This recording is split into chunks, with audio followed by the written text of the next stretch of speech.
All right. Hey, everybody. Welcome back to another episode of When Artists Speak. I appreciate you guys and the love that you've shown for the episodes that have come out thus far. We hope you are enjoying the content that is being provided to you on this platform. And yes, I am back with yet another phenomenal artist that I've had the opportunity to meet at, you guessed it, BCU base, right? Black Art Student Empowerment. Her name is Ann. I absolutely adore her. She is also one of the artists that I had the privilege of spending unnecessary money purchasing work. But I am thankful that I did. I cannot wait to see where all of these artists end up so that I can say that I had a piece of their inaugural work first. And so I want to give you guys an opportunity to talk with them as or listen to Ann and hear some about what she's doing, the things that are happening in her community, what she has coming up next. She is an absolutely adorable person. I absolutely adore her. Everybody that I've had the opportunity to meet from B.A.S.E has just impressed me beyond end, and I felt it just would not be fair not to share it with the rest of the world, or at least a little piece of the world that this platform reaches. And so I'm going to shut my mouth and let you guys hear a little bit from Ann. Ann, say hey to everybody and let them know who you are. Hi, my name is Ann. I am a senior graphic design major here at Virginia Commonwealth University. I am also the new president of B.A.S.E. So a lot more to plan, a lot more events to come out, and I'm just a 21-year-old teenager from Nova. Not a 21-year-old teenager. I like that. I'm a 45-year-old teenager. I feel like Mhm. it sometimes, and then my knees tell me otherwise. Oh, But your face, it gives 19, you know? hey, It gives, hey, ma'am, you I'm gonna got an put ID you. for this beverage? I'm gonna put you on an addendum in my will. Don't tell Sydney. I appreciate that. No, I'm so glad to have you here. I really did. I mean it when I say it. I know people have probably listened to previous episodes of this podcast and like, golly, who is this B.A.S.E? And that's what I want. I want people to be like, well, what is it? And then, delve a little bit deeper because most of you all will have graduated and moved on with your lives. And so the goal is for people to really, understand that art is evolving Yeah. and where there can be a sense of what is our future going to look like. This will give some hope, and encouragement that there are still people who are in pursuit of, creative careers and creative pathways. And, because it feels like in this industry now of like tech, everything is science, technology, engineering, and mathematics. The creative nature that art provides, sort of that release, it can be a little scary to think that it might be disappearing. And so it's good I think that's why I got so excited when I met you all, because everybody operates in these different competencies that we need. You walk into an art gallery, you need that. It's like a breath of fresh air to be like, oh, new paintings, new sketches, new sculptures, new everything. And so why don't let's get this ball rolling. And I'm just going to say this to y'all. We're going to do a portion of this podcast where I'm going to share screen for those of you that are viewing on YouTube. I'm going to share screen. I'm going to show you guys the piece that I purchased from Ann at the B.A.S.E Artist Alley event where I met her. And I'm telling you, I love it. I love everything I've purchased from that event. Absolutely every piece. I'm going to put every piece up in one of the empty rooms in my house. I specifically left that room bare because I want it to be like an art room. It's a guest room. So when the guests go in there to sleep, they're going to see it's going to be all of this creative inspiration from these artists. But she has a piece, as many of you know, I'm a poet. And she has a piece that she did dedicated to the James Baldwin, honey. Don't play with it. Don't play with it. Don't play with it. Okay. And I'm telling you, it is my favorite. I haven't put it up yet because I want to get a frame for it. And I really want to put those pieces all over the house. So I want to let everybody know that's listening and everybody that's viewing to know that when we get to that point where we start to share, and the way to connect with her on Instagram and on her website, that I'm gonna put that piece in your face. And we can ask her if she's still selling, but if not, that's fine. I got mine. I don't, you know. So let's get into it. Let me stop because I'm so excited. So let's get into it. Why don't you tell us, what was your art journey? What inspired you to get into art? Um, I feel like it started when I was in pre-K. When I was younger, I had severe pneumonia, so I was in the hospital for around 9 months. And sometimes I remember like scribbling on a piece of paper because that's like the only thing I could do without like falling down and passing out and stuff. So it kind of stuck with me.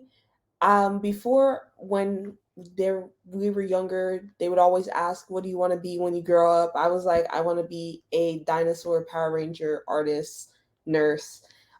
Because I'm African, so they try to push doctor, lawyer, engineer, but I'm really bad at math, so we kind of just had to stop pursuing that dream. I was like, guys, 2 plus 2 equals 85 in my head. I don't know how to explain it to you, but every math test I had, I never passed on the first try. Mhm. And it just was a stress reliever. A lot of things happened in my life where I just needed to go ahead and express myself. So I would start with writing when I grew up Mhm. in the gifted and talented program. So I would write like books and novels on the side, but then I would always paint and do some stuff. And to cheer my dad up when he was doing chemotherapy in high school, I would like draw for him and just have different things planned out so that way I can kind of forget that he's going through this really tough moment. So that Mhm. way we can just bond and do stuff. And I'm mostly inspired by like Afrocentric culture. I had to grow up reading about, the transatlantic slave trade and just African tribes and leaders like Patrice Lumumba and stuff. So I'm really inspired by like my childhood whenever I Mhm. just do paintings, which, nowadays I don't have the time to do. I need to Mhm. find time, but digital collages and pieces like the James Baldwin piece I did um, after I took a AFAM class. And I just wanted to refresh my skills a little bit. Well, listen. I love to hear it, and I love that. Because I understand it. Um, from the culture, your African culture. I have a lot of African friends who, a lot of them, came over here on like student visas and things like that. And they were like, my mother wants me to be a doctor. I don't have any creative. Nope. My mama said, I'm over Yeah. here to get my master's degree in corporate law and blah, blah, blah. But I love that. So you're supported by your family in your choice, right? Yeah, it took some time for my mom, but I Yes. remember my dad sat me down one day and he was like, "As long as you don't have to ask for money from me, I believe in everything that you can do. Cause this engineering path, maybe it's for your sister. It's not for you." And I said, "Thank you for at least being honest about it." But my mom's new thing is like sending me WhatsApp posts of like, "Oh my God, there's this Congolese guy that does apps. You should do that." And I'm like, "Mom, I am doing that." You know what? It's one of those situations where, like, I feel like you kind of got to show them, right? Yeah. You got to show them. And and I love that you're able to tap into that creative part because at the end of the day, as much as we love our parents, and we love our parents, but at the end of the day, we've got to kind of live out the choices we make. Yeah. And and you're going to have so many instances in life where you're going to be 10 toes down on a decision point at 21, whereas by the time you hit 25, that 10 toes down is going to turn to I got a pinky toe in it. I ain't necessarily Yeah. sure this is what I'm going to do. And there are so many ways, honestly, that your artistic expression can be utilized across all of these different types of genres, right? Um, Mhm. even like merging stuff in tech and merging stuff in all of like hospitality, for example. There are hospitals that I just found this out that have a nonprofit budget that they get specific grants for artists to come out and provide art pieces for Ooh. hospitals, murals and pieces and sculptures, literal funding that they get to provide, so there's ways that you can contribute to those communities. And so I think it's good. I think it's good that you even have those conversations with your parents, right? Yeah. I know. So my parents are deceased, but my mom died when I was 13. I think she probably would have been more receptive if I would have said, hey, I want to do poetry. And my Mhm. dad's response was similar to yours. My dad was like, as long as you're self sufficient, because I don't have enough room in my house for you and whatever family you plan on having, right? So I Yeah. think that's good. I think that's good. So you said that you are a senior, right? Yes, ma'am. So you're graduating in the spring of 2024. Yes. Oh, exciting! Okay, so let's talk about that, right? Because I know that can be a little bit of a point of contention at some points because as time goes on, you're like, oh my God, I'm going to be in the world for Yeah. real. So, what are some of the things that you are like as you learn in school, as you engage with your community, which we'll touch on a little bit more, but as you engage with your community, you learn in school, you're learning different things from your friends and things like that. What are some of the things, some of the goals you set for yourself when you graduate? It's a long list, guys. Let's get um, into it. I like to call it the overachiever syndrome. It's the gifted and talented pipeline to overachiever syndrome that you have. And I want to do so much in so little time. I want to be able to have an event as big as the base X VCU Black in Fashion collab that we had a couple years ago, and that was at the ICA. And we had a fashion show, and all the vendors came out, and artists got to sell their works and really network and communicate. I want to be able to have base be a part of Richmond culture because we do live in a city that is over 50% Black. I just don't want an org that I grew to love so much since freshman year, only to be like in this untouchable space where only this amount of people can come. Like, for example, we really broadened out and got so many artists from so many different paths of life during Black Fidelity, where you performed and so good. I was like, let's go, Mrs. Wilson. Ooh, I was like, I almost fought somebody for that last book.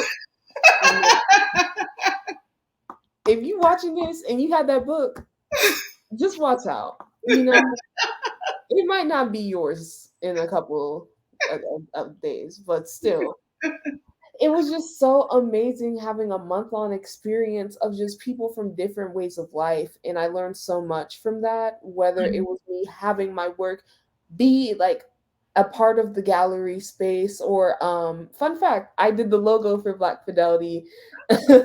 So just learning new skills on how to make logos and just impact the community that honestly still helped raise me.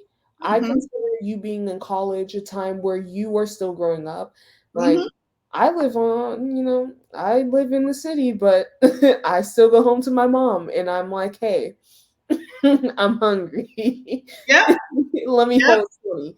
Uh, it's just that weird in between stage where it's like I'm old enough to vote and do all these cool things, but I'm young enough to rent a car and Mhm. I'm still on my mom's health insurance. Yep, So it's just a time where you really grow up and you find yourself and you just honestly build a good foundation for your adult life. that's And I it. feel like choosing a school like VCU in a historically rich city like Richmond Mhm. and learning everything every day, you learn something new.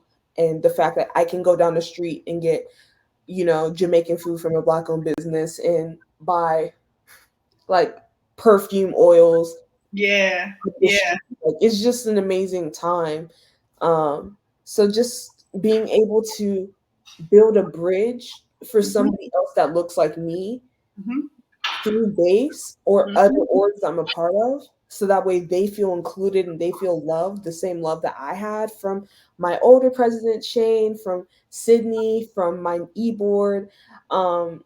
just for them to feel inducted before I go. I really want to prioritize that. I also want to get a job. Look, priorities. That's it. I need money. Money. Yeah. Money, really good job, whether it's in and out the country. I'm bilingual, so it can take me a good amount of places. Which is great. I'm glad to hear that. Mm-hmm. If you ever need a tour in Paris, I'm your girl. Yes, I'm with it. Okay. And potentially a master's degree. Go for it. I cried getting my master's degree. I cried every day. Every day. But I did it. Yeah, And I graduated magna cum laude with a 4.0. I did not drop below a 4.0. I know that's right. Oh my God! But I'm telling you, if don't do it if you're just doing it to do it. Do it because you have an intended purpose in mind. Because Hmm. if you do it just to do it, when it gets really challenging, you'll quit. Hmm. But I had an intention and a purpose. There were so many reasons why I pursued it the way that I did. I pursued it the way that I did because I was the goal was to sort of break down these generational barriers for my children. Yeah. You know, whereas I was the first person in my immediate family to get an undergrad degree. And that was enough for me. I promise you, when I graduated with my undergrad, I was like, boom, that's it. I threw away everything. I said, I'm not going to get nothing else. Right? One day I'm sitting at my desk at work and the school calls me and they're like, hey, we're offering, discounts to alumni for this master's program. I was like, you can take that master's program and put it back in the admin office that you got it out of. I don't want no parts of these. And so after praying and talking to everybody, like, you should get your master's. I'm not getting my master's. But I did. I went ahead and pursued my master's, and Hmm. I am a woman of faith. And so I pursued my master's, and God was like, I got you. I promise you, I got you. Like, and I said it. I said, you're going to have me because in the master's program, you cannot get less than a B. Yeah.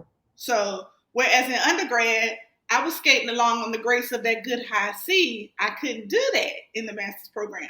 And when I tell you, I kept a 4.0 every semester. I made the dean's list every semester to the point where I became on the president's list. I was like, come on, God, because them papers are no joke. Hmm. No joke. My last paper for my master's program was somewhere between 38 and 64 pages long.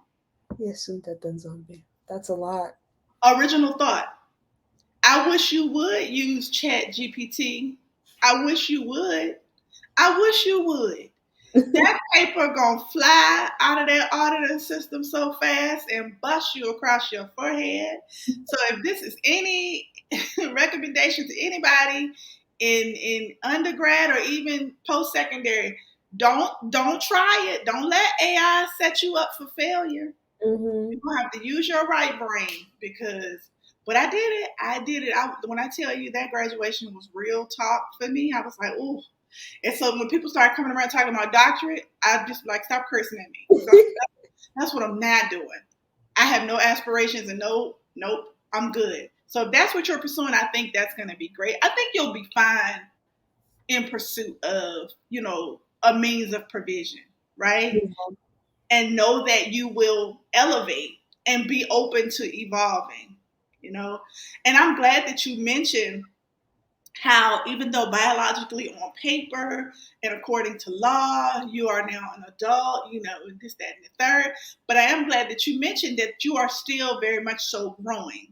um, I wish that people took more of that into consideration as they get older because you're ever growing. And so with that, and even with B.A.S.E, right? Like I see that, and congratulations on taking office in B.A.S.E, right? Thank you. I'm here to serve for the people. Listen, I'm with it.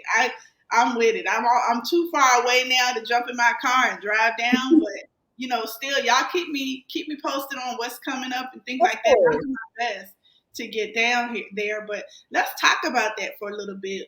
In conversing with some of your fellow colleagues in the art industry from B.A.S E, I noticed that there is a real authentic camaraderie there, right? Yeah. I can appreciate that in these types of environments, especially living in a world that's starting to develop or is conditioned to compete. I love Mm-hmm. how you all celebrate each other. So let's talk a little bit about how important it's been to your journey as an artist to have a solid and authentic community. Ironically, the first time that I ever met like some of my closest friends, first time I met Sydney, I prayed the week before because I grew up Congolese Christian. So every time before the semester starts, I just get into prayer mode.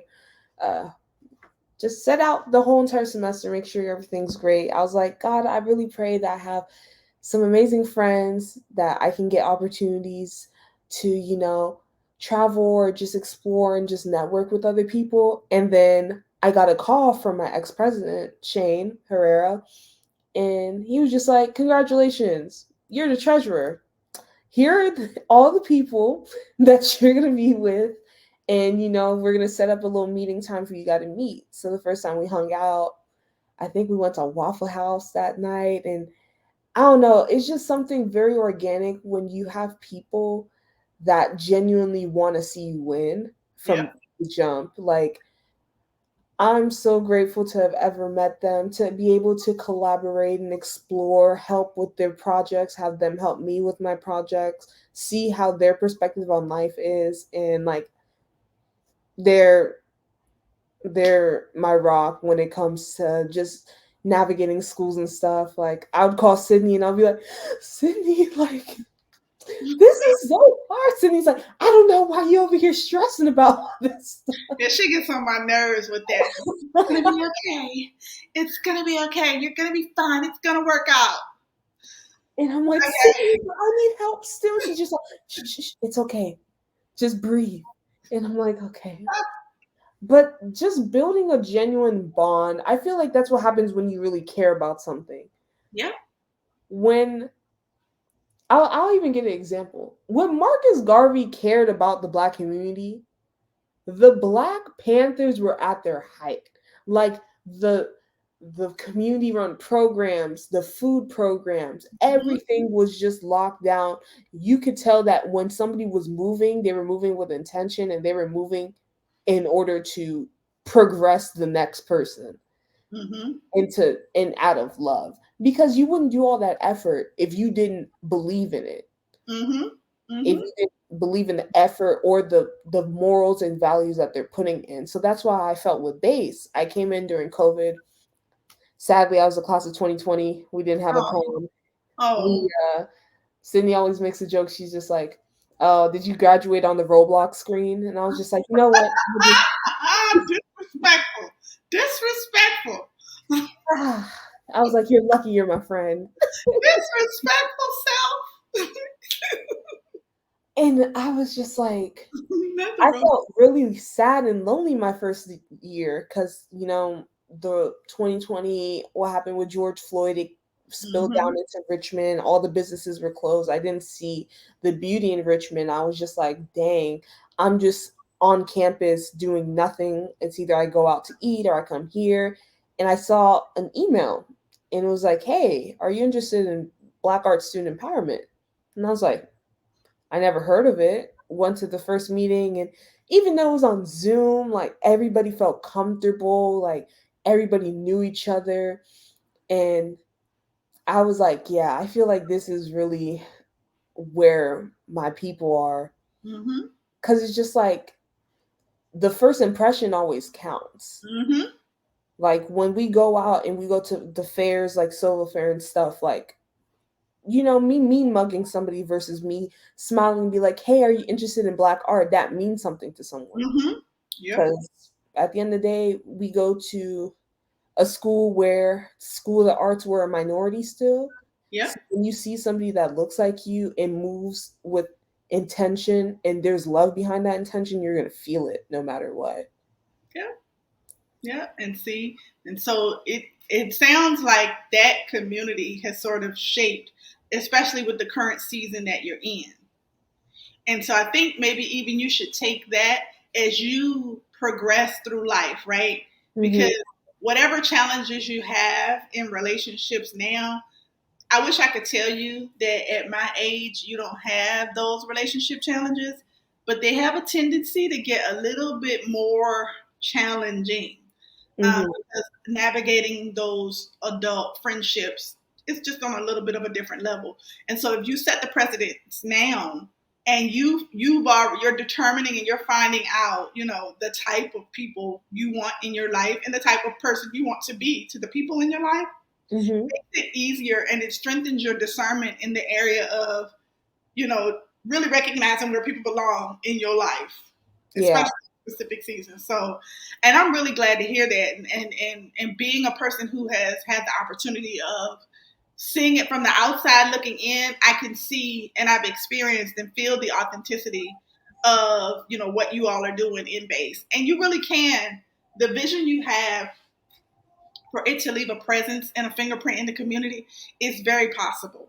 I just think it's very important that for each of you, as you step out into your individual journeys, that you recognize that you literally do have a fingerprint to leave behind.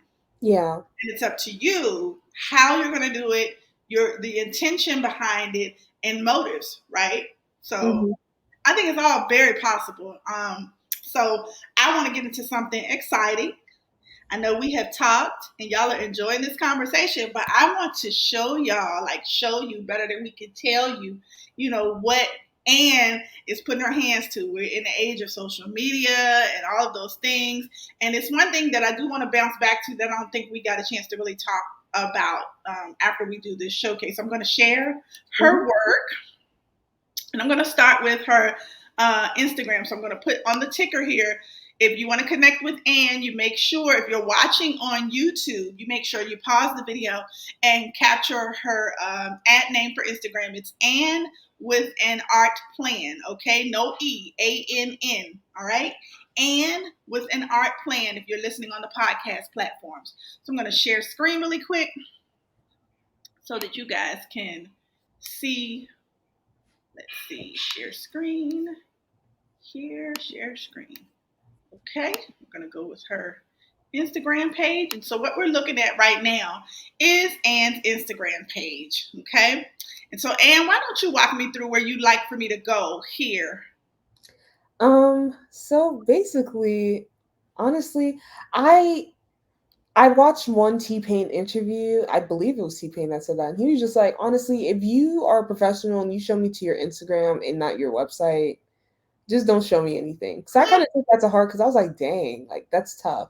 But also, I rarely post on my Instagram. Right. I normally update everything on my portfolio. So this is like old, like high school, middle school photos, and like the recent one on top in the center, I believe.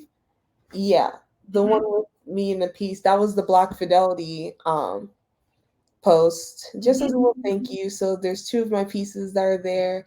And we had, I believe, overall throughout the month, around 300 people show up. Mm. Okay. Super cool. So proud. I love everybody. Shout out to CBC, IVCU, shout out to Black in Fashion, shout out to B.A.S.E, of course, and Paul Rucker. Paul Rucker, without him, a lot of things wouldn't be done. Okay. So Okay. shout out to So him. that's her Instagram. Now we're gonna come back and we're gonna go to her portfolio because to her point, she mentioned, that she has a website, which I do think is very key because you're reaching, yes, you want to reach the audience that you can connect with, but you're reaching farther than that, right? And Yeah. people are still don't let the world of QR codes and convenience fool you into thinking that people are not still out here www inside of Google trying to find websites. So I'm going to share screen again and share her, and I'm going to change the ticker, and you can get her portfolio link. And so if you are listening on the podcast platforms, I won't spell this out. I'm going to put it in the description of her video when we publish her episode so that you can connect with her there. And the link to this website is also in the bio of her Instagram page. And so if you have connected with her on her Instagram page and you want to view her portfolio, I would visit the link from there. So let me present, share screen. And let's find her work. There we go. Share. All right. Now this I really enjoyed, kind of looking through this.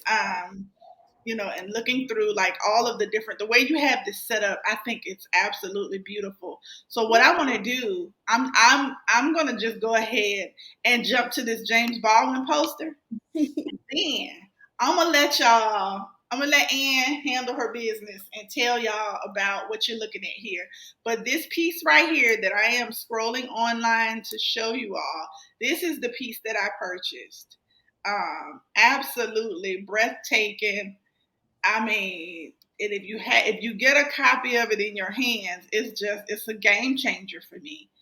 You want to talk a little bit about what inspired you to produce this piece? Of course. So I believe this was spring of last year that Mhm. I did this piece. I was taking a AFAM class with shout out to Professor Adolfo Carre. He is dope. I love that man down. And we were just going through the different eras of Black civil rights movements and the main leaders and like artists that were contributing. And James Baldwin came up, and I was like, oh, I remember him. Like, if Beale Street Can Talk, and like all these other great pieces of work. And I kind of wanted to mix it with a bit more Pan Africanism because we were in the Pan Africanism portion of the class. So I was just like, why not add a little bit of me and where I came from Mhm. within the piece? So if you notice, there's four different types of masks completely. Mhm. The masks that are on the top row going horizontal on the top two rows, they're from my dad's tribe. He's Okay. Thiku, and it's like in a very small indigenous tribe within the Bantu region of Africa. So Mhm. uh, Congo Brazzaville, Congo Kinshasa, Angola, a bit of Gabon, and my mom is Bunu, and those are the vertical. I do apologize. It's Richmond being Richmond. It's okay. You're fine. Um, Vertical, it's my mom's tribe, and my mom is Bunu. So my mom is from the coast, like ocean girl. My dad is from the mountains, so it's just kind of merging those two together. Best of both worlds. You know, that's how you got the goat. You feel me? I'm here. But yeah, I do enjoy James Baldwin, his work. I feel like it's very powerful, and without him making certain pieces and having certain poems, it wouldn't inspire the people and the American artists that we have today. And people overlook him, Yeah, like they do. They very don't. much. They have no idea. He needs his No credit. idea. So that was just my homage to the great James Baldwin. May he rest in eternal peace. So before we move on to other portions of your site, is this piece still available for purchase? So this piece in specific, I made 10 Hmm. I believe versions. So those 10 after they're done, it's kind of out, but I plan on making different versions with other great leaders like Marcus Garvey, Patrice Lumumba, so on and so forth. And probably just sell 10 copies of them each. Okay, now y'all heard it. Limited edition. That means that once it's gone, it's gone. So let's move on and look at some other parts of your site. So where would you like for me to navigate next? I'm going to click back to get to your home screen. And where are we going next? Probably the pink poster where your Right mom here? down. Down. Yeah, to the left. Yes, Right down. there. Okay. So this was a music archive that I had to make in my one of my beginner graphic design classes, and we had to make a poster that had an archive of something that we collected over the years. I am a Hmm. big music head. I listen to anything from reggae all the way to punk rock. So my playlist is kind of chaotic. So if you actually click on the poster, it should take you to my archival website that I made. Hmm. Okay. Um, Ooh. I think on my screen it's still frozen. Oh, is it? Let's see. Let me come back and look. Okay. Yeah, it's still it looks like it's stuck. Hold on. Let me see. I'm gonna stop sharing and reshare. So for those of you that are watching on YouTube, you're seeing this happen in real time. Haha. See, it's proof. I don't have a production team over here in the corner like, don't do that. Just me. Let's see your music archive. Hold me down. Let's go down here. Come on, click on. There we go. There we go. Share. All right. Okay. All right. Is this where we want to be? Mm-hmm. Great. So this is just an archive that I had to create. It was just helping with basic website building, Mm-hmm. and I ended up making some icons. So I made a Smino icon, a Rico Nasty icon, but if you scroll down, it kind of turns into like a little color gradient, and it just has every song from my playlist that I had since I was in high school, as well as just the different video Okay. backgrounds that complement each color. So I Wow. believe I have 5 playlists. And this is just all the songs that I had on there. And there's just certain songs where if you click on it, it just expands the image. And if you click on it, it will just take you to the actual song. I love Common. Oh wow. I love Shout out to Common too. That's why I clicked on it. I love me some Common. Yes. Okay. Come on, India Ari. I'm with it. Let's get into it. so this Okay. shows my versatility in music as well as just me challenging myself in design. When I came in, I wasn't too confident, but the more I tweaked with this website, the more I fell in love with it. Mm-hmm. Although some people can say, oh, it's super simple, it actually took around 3.5 weeks to complete because you have to build it up from scratch. And it taught me a lot of patience and kind of guided me to what I want to do full time. Mm-hmm. So I'm always an artist first, but I am leaning towards user experience design, which is Mm-hmm. combining design with technology. Mm-hmm. And I want to be able to build stuff like sites and apps and make sure that everything is accessible to people who have disabilities, whether you're colorblind or you can't access certain things normally, to regular able bodied folks. So I just hope to really push that boundary of art and technology, and just open doors for people who look like me. And that's good, because I feel like even that is almost a forgotten uh, thing, when it comes to like reasonable accommodations, taking into Yeah. consideration what needs to be put in place and the changes in technology for people as that have limited abilities when it comes to certain things, right? I Yeah. think that's great, and you still have that opportunity to be creative and to still tap into that creative side of who you are. I think that's awesome.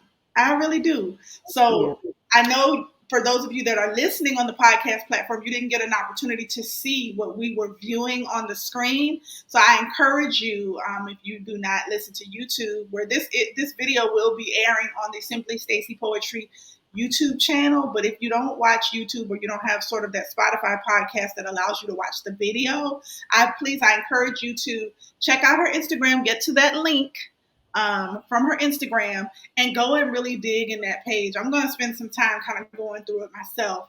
I think it's phenomenal. It's the fact that you built it from scratch. My websites are not built from scratch. My websites are on a template platform where they've already built it out. All I do is click, drag, and drop. And so I think for you to take that time and learn it from sort of a grassroots greenfield perspective really does help add to your skill set. Absolutely phenomenal. Yeah. So I hope that everybody. I hope you all really do connect with her, connect with these artists from B.A.S.E, and please understand that they are more than the organization they're a part of. They have these amazing competencies and so much value to add. And so I just encourage you all to connect with them. And so one of the things that I did forget to ask you when we were talking earlier, and that was, what type of art do you do? What are some of your competencies?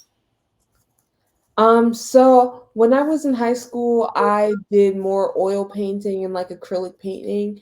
And when I got into college, I realized, oh, they actually lied. You don't have a lot of time in college. If you're really busy, you're really busy. Mm-hmm.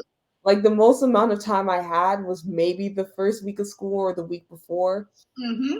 So I couldn't paint as much as I would like to, and my major isn't really painting and printmaking or comm arts. It's graphic design, so I'm mostly on my computer. So I do digital collaborations, posters, flyers, just small books. I'm actually, for my senior thesis, I'm thinking about doing like a coffee table book based Ooh, off a book that I made in the spring. It's called Malleable.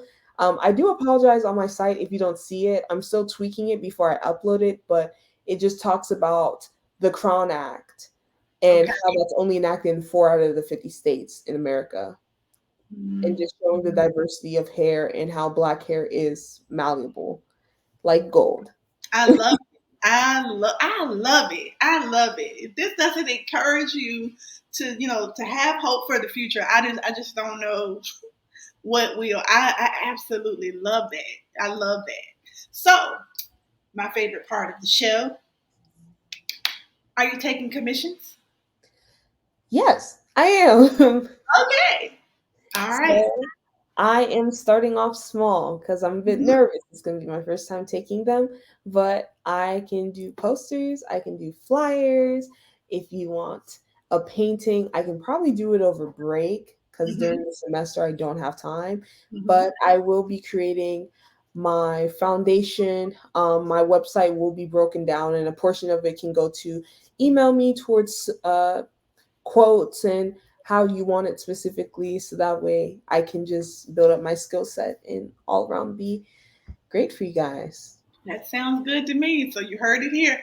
Now, like I've told you with other artists on this platform, do not call these people and make demands for things. They are still actively in college, and those that have graduated are actively in pursuit of jobs or either working their jobs. So they have lives, but she is taking commissions.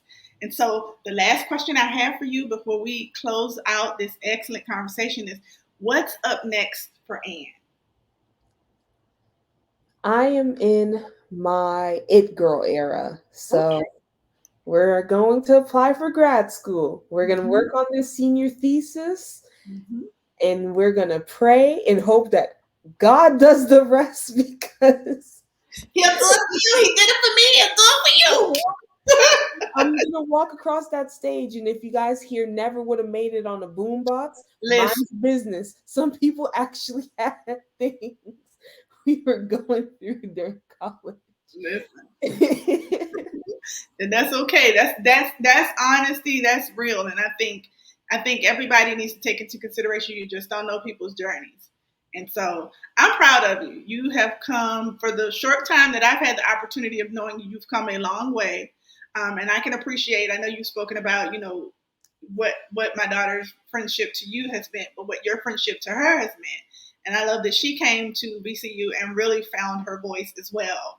And so, for anybody that's listening and you're wondering about, your child's journey and what they're deciding to do, just know that, you know, if you've equipped them to make the decisions they need to make for themselves, that they'll find their voice. And I feel like you all have found your voice.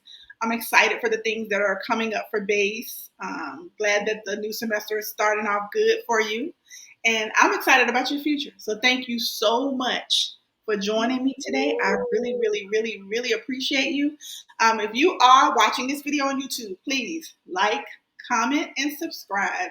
If you are listening on the podcast platform, subscribe to the podcast, leave us a review. The best thing you can do for us is leave us a review and just be respectful. And we thank you so much for tuning in, and we will see you on the next episode. Take care, everybody. And thank you so much, Ann. Bye.